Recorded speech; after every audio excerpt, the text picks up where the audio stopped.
بسم الله الرحمن الرحيم الحمد لله والصلاة والسلام على رسول الله صلى الله تعالى عليه وسلم. برزان وخوشويستانم لخزمت كتابي نایابی ئەذکاری ئیمامی نەوویە کە لە کتێبە زۆر شەریف و جوانەکان لە خزمەتیا ئەبین چەند دەرسێک باسی فەضیلەتی ذیکر و ئادابەکانی ذیکر و هەندێک فقه لە ذیکر و ئەمڕۆژ باسی ئەوە ئەکەین کە ذیکر لە هەندێک کاتە لە هەندێک وەختە لە هەندێک شوێنە ذیکر نابێ بکرێ و کەڕاهەتی ئەفەرمێ بزانە لە هەموو کاتەکانە ذیکر سنەتە ئینسان جێبەجێیکە بەڵام هەندێک شوێن هەیە شەرع لە کۆمەڵی فەرمایشتی پێغەمبەریانە صلی الله عليه و آله وسلم هاتووە کە نابێ لەو شوێنانە ذیکر بکرێ ئەفەرمی هەرێکیان لە شوێنی خۆیان بە درێژی باس ئەکەین بەڵام هەندێک لەوانە بریتێ لەوەی ئەو کاتێک کە ئینسان لەسەر ئاوە لە هەیئەتی جلوسی سەر ئاوە نابێ ذیکر بکە طبعا ملاحەزەیەکی حەزەکەم لە خزمەتانە باسی کەم هەندێک دۆست پێی وایە دەرگای سەر ئەو بۆ ئۆدیۆ ناکرێت ذیکری تیا کرێ نە ئەمە هەڵەیە ذیکر تەنها لە کاتی قەضای حاجا ناکرێ چونکە تۆ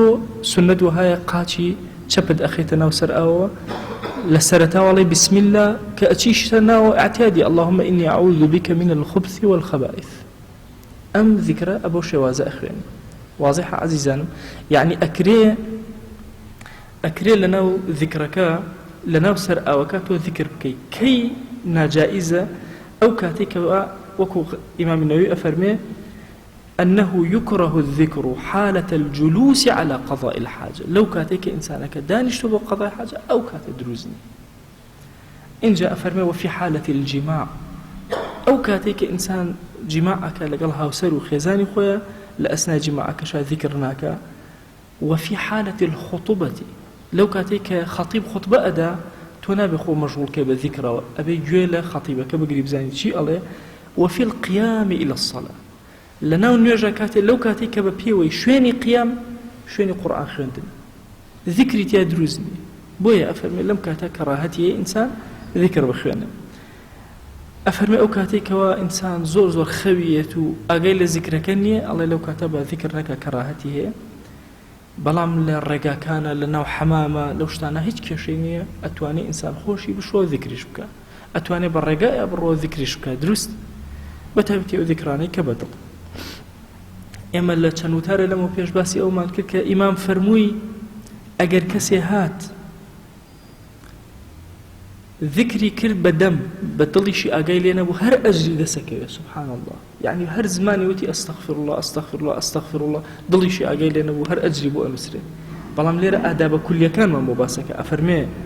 فەصلێکی تایبەت باسی حضوری دڵ ئەکات چۆن دڵت ئامادە ئەکەی لە ذیکرا ئەفەرمێ المراد من الذكر حضور القلب أصل لباسي ذكر أو الضل أماديها به فينبغي أن يكون هو مقصود الذاكر فيحرص على تحصيله أفرمي أما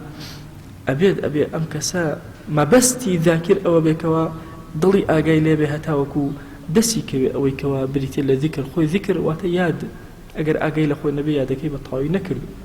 أفرمي ويتدبر ما يتذكر ما يذكر هر ذكرك أكابا جوان بيري لبكا توزن معناه كي تشيه ويتعقل معناه جوان لمعناه كي تيبقى أفهم فالتدبر في الذكر مطلوب سنتك إنسان جوان بير كاتوا فكر كالو ذكريك إيكاك عليه سبحان الله حتى باكو بيقردي خويا لمسر زي هم بيتا بيشاي أما ذكري حقيقي هرشي قولي جوانا بيبيني هرچی دار و درختی جوانە ببینێ هەرچی ناو دەریاکانە بە جوانی ببینێ سەر زەویە ببینێ بەڕ و بەحر ببینێ لە جەماڵ و کەماڵی خوا جەل جەلاله ئەفەرمێ چۆن لە قیرائەتی قورئانە مەطلوب وها ئینسان دڵی لای خۆی بێ لە ذیکریشا بە هەمان شێواز ئەفەرمێ بۆیە مەذهەبی صحیح ئەوەیە کە سنەت وهایە ذیکرەکان درێژکەیتەوە طبعا ئەمە مەذهەبێکی زۆر تایبەتە کە ئیمامی نەووی باسی ئەکا جاری تریش عەرزم کردن باسم کردووە ئیمام کە هەڵ ئەسێتەوە بۆ سنەت وایە بڵێ الله ئەکبەر تا ئەچێتەوە سەرسەرەوە ئەوە ئیمامی نەووی لە مەذهەبی خۆمانە هاتووە واریدە ئەفەرمێ نابێ شوێنێک هەبێ ئەم ئینسانە ذیکری تیا نەکە تاتی لە نوێژە ئەم بەینەش پێویستی بە ذیکرە ئەبێ ئەم ذیکرە درێژکاتەوە تا پشتی ڕێکەوێتەوە لە لا ئیلاهە الله شەهر ئەو هەیە كإمام باسي أكل أذكار أفرمي لا إله إلا الله إنسان واباشا ذكر كان دريش كاته وكاتك إخوان أقل بيرتان به لكردواري خومانا كاتي خوي لمزقوتا كان كذكر لا إله إلا الله أكرا لا إله إلا الله أم لحني تقريبا هبو لا إله إلا الله جورق لهواشي لسرخوي همني لغلاب أم هم ندرش كنو زور قرنجة بو تفكرين لمعنى بو تعقل لمعناك أفرمي وأقوال السلف وإمة الخلف في هذا مشهورة والله أعلم زور قصي سلف وخلف لسدرش كنو ذكر كان بو تيجيشتن أو أن كفاية أكابوي كدلت أعماد مسألة يكي قرنج ترباسك إمام النبي رضا ورحمة خيالي جاري ترجع أرزم كردون لباسي بدعتها غلطي زور قوري لهريمي كرسانا رويدا كوم الله دعاة خوي قول لي الرازي بديار بقصدك باش فكري أويك هرج كاري تو بيكيتو لقرآن وسنة وارد نبو بي يكسر أبيت بدعات أما زور الله يرجوك الدين تنها قرآن وسنة قرآن سنة إجماع قياس هرج تقلم شوارانا بإنجا أبيت بدعات أما يك دو هرج تقل سنتها سنتي مقيد ومطلق هي هرجي لسنتي مقيدة به زيادة وكميتها أبيت بدعات بنام سنتي مطلق ميلي خوتا بن منكسك الرجانة ألفتي قلتو بوي لدواي نجيب يعني 6 صلوات أدا لسر بيغمبريان صلى الله عليه وآله وسلم يعني بابلين لدواي نجيني ورو يا لدواي همون نجيك و 6 صلوات أدا إمام أم بشك باسي كزور قرنج باسي قضاي ذكر أو ذكري كواجب كردو لسر خود سنة قضاي كيتو أقل لدس الدرج أقل واش نكي هيج برنامج كسر ناقري طبعا قن زور كقلي وكالي والله ما وصل برنامج دا أنا أو نركز شون يشكم أو نذكر القرآن كشيء دواي بيم ناقري بوشي هو كاركي أويا كلا دس أشي جوينا ديتي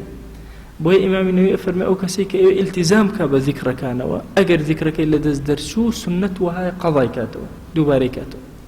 أفرمي ينبغي لمن كان له وظيفة من الذكر كسي وظيفيك بخويدانا فرمان بريك بخويدانا ولا ذكر في وقت من ليل أو نهار للشوا دينا ولا رجا دينا أو كشيني عقب الصلاة لدوا يشيل النيوجا كان أو دينا وهرشونا بدروسته إن جاء أو حالة من الأحوال بهر شوازي للشوازي كان ذكري كدانا وبخوي إخواني ففاتته أم ذكري لتزدرجو بوي هي أم كسفريا كيوتو شانيكي تواني ولا يهملها قد إهمالنك فإنه إذا اعتاد الملازمة عليها لم يعرضها للتفويت أجر ملازمة لسكرو قد ناب بها الله لدسي درجة وإذا تساهل في قضائها سهل عليه تضيعها في وقتها هركز تساهل كل ويك قضاء نكر دو ذكر كان دواء لدسي درجة كاتي أزاني فريان أكيو نايكاتو طواب واز لو برنامج أهينك ديناو بويا زور قرنجة أو ذكرانا قضاء بكرينو أفرمي بو أمش دليل من هي فرما يشتك لعمر كوري خطاب ورضا رحمة خيلي بك في غمريان صلى الله عليه وآله وسلم فرميتي لصحيح مسلم شاهي أفرمي من نام عن حزبه درسي بيشوفون باسكر الحزب يعني بشك لقرآن مرجنية بابنا القرآن شصت حزبه 6 جزء أو حزبا بس أو حزبا هركسك خود ليشك لحزب كان قرآن يان أو عن شيء منه مرجنية حزبك لقرآن به اشتاق لذكره لطاعته لأخوة دور كان نجيها مجارئك هذا اشتاق لو اشتانا أفرمي للشوائك لي نام خوي ليكوتو نيكت فقرأه فيما بين صلاة الفجر وصلاة الظهر لبين نيجي بياني بو نيجي نيور لو بينا كرديوا كتب له كأنما قرأه من الليل بوي أنسرك كأنما لشوا كرديتي واتاك هركاتي قضاي كردوا لو كاتيا كأنما للشواجب بجي كردو علماء ما ينكردو الدليل كي زور قورة كأكري طاعة كان همويان كاللدسي إنسان درشون قضا بكرينا خواه بخاتي قوري خود لبركة نوري أم كتابة بشمان مكا ضلو درون ومال وغلاط ونجتمان وشارمان بنوري أم كتابة وبركة أم كتابة برخيرك آمين آمين والحمد لله رب العالمين وصلى الله على سيدنا محمد وعلى آله وصحبه وسلم تسليما كثيرا أبدا إلى يوم الدين.